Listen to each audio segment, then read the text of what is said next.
Olá, tudo bem? Bem-vindo a mais um vídeo. Quando Jesus nasceu, cumpriram-se muitas profecias bíblicas seculares. Com a vinda de Jesus como homem, muitas profecias da Palavra de Deus se tornaram história. Por isso, Agostinho de Hipona e Bill Bright disseram que a história é a história dele, referindo-se a Jesus de Nazaré. E neste vídeo você vai entender como Deus faz história. Mas antes disso, eu peço que você já deixe o seu like e já se inscreva aqui no meu canal e ative o sininho e segue o vídeo até o final, tá bom? Então vamos lá.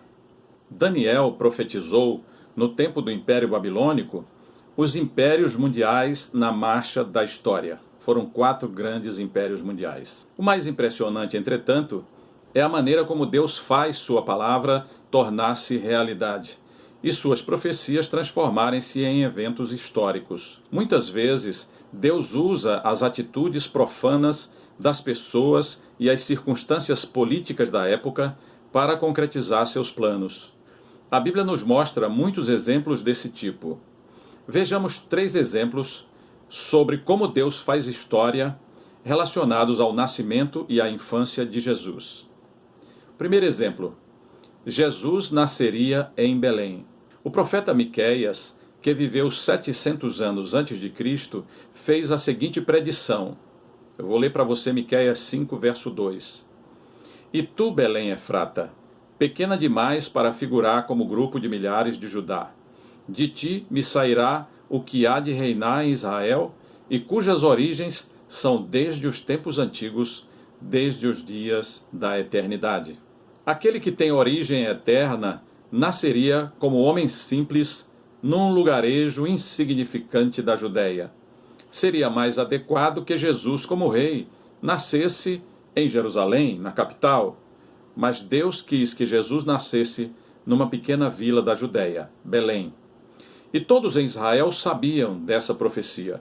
Por isso, quando Herodes perguntou onde nasceria o rei dos judeus, os estudiosos disseram imediatamente o lugar, em Belém, Belém da Judéia. É o que diz a Escritura em Mateus, capítulo 2, 4 a 6. Mas havia um problema sério. Maria e José não viviam em Belém da Judéia, mas viviam em Nazaré, na região da Galileia. E eles não planejavam visitar nem morar em Belém.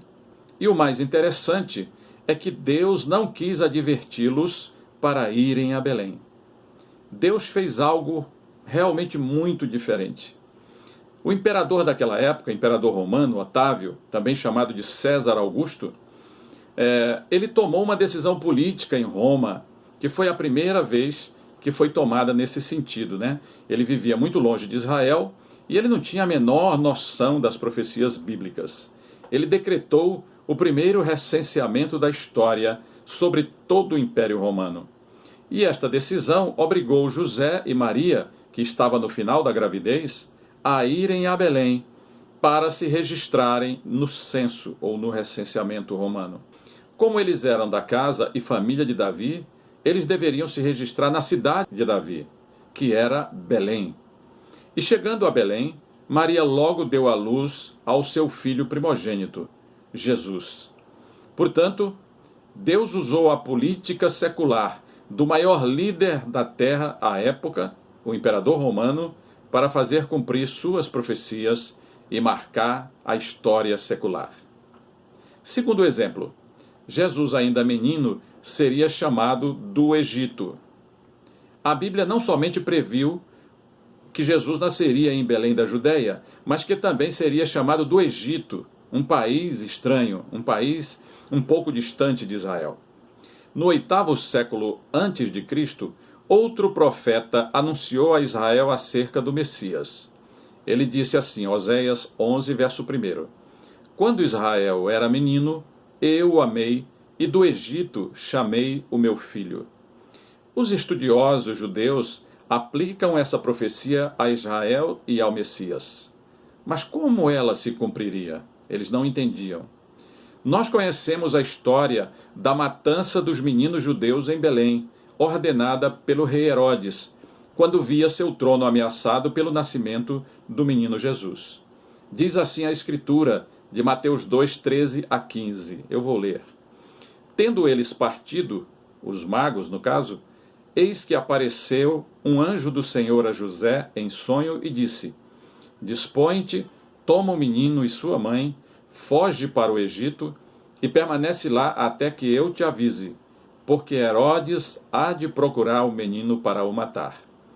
Dispondo-se ele, tomou de noite o menino e sua mãe e partiu para o Egito, e lá ficou até a morte de Herodes, para que se cumprisse o que fora dito pelo Senhor por intermédio do profeta: do Egito chamei o meu filho.